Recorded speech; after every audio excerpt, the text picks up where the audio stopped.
کوشش کریں کہ اللہ کو راضی رکھو کہ دنیا تمہیں جتنا کمزور کرے گی تمہارا رب تمہیں اتنی ہی پاور دے گا. دنیا تمہیں جب جب گرائے گی تمہارا رب پہلے سے وہاں کھڑا ہوگا تمہیں اٹھانے کے لیے. دنیا جب ذلیل کرنے کی کوشش کرے گی تمہارا رب پہلے سے تمہارے عزت کے فیصلے کر چکا ہوگا. شرط یہ ہے کہ تمہارا اور اس کا معاملہ کلیئر ہو, تمہارا اس پر بھروسہ ضرور ہونا چاہیے. جس طرح رب تمہارے ساتھ ہے نا, اس طرح تمہیں بھی اپنے آپ کو اپنے رب کے ساتھ رکھنا چاہیے. جس طرح اللہ تمہیں چھوڑ کے نہیں جاتا نا کسی بھی سچویشن میں, اسی طرح تم نے بھی دنیا کی کسی بھی حالت میں اسے چھوڑ کے نہیں جانا. یہ نہ ہو کہ 2-4 خوشیاں ہاتھ آئے اور تم اللہ کے حکموں سے غافل ہو جاؤ. یہ نہ ہو کہ تھوڑی سی دولت ہاتھ آئے اور تم بھول جاؤ کہ اللہ کون ہے. یہ نہ ہو کہ تھوڑی سی شہرت آپ کو ملے تو آپ یہ بھول جائیں کہ عبادت کسے کہتے ہیں.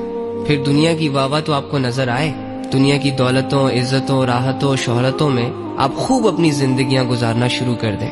لیکن وہ رب جس کے سامنے کبھی تم تنہائیوں میں روتے تھے, کسی دور میں جب تم بیمار پڑ گئے تھے تو تم نے صحت کی بھیک مانگی تھی کسی سے, یہ نہ ہو کہ تم وہ سب کچھ بھول جاؤ. تو بھائی آپ جیسے بھی ہو, جس بھی مقام پر ہو, یاد رکھنا کہ تمہاری دولت, تمہاری عزت, تمہاری شہرت, تمہاری واہ کی کوئی ویلیو نہیں ہے اللہ کی نظروں میں. اللہ کی نظر تمہارے دل پر ہے, تمہاری نیت, تمہارے اعمال, تمہارے جذبات, تمہارے احساسات پر ہے. تو کہیں اللہ کو اپنے جذبات سے نہ نکال دینا, کہیں اللہ کو اپنی یادوں سے نہ نکال دینا, کہیں اللہ کو اپنی زندگی سے نہ نکال دینا.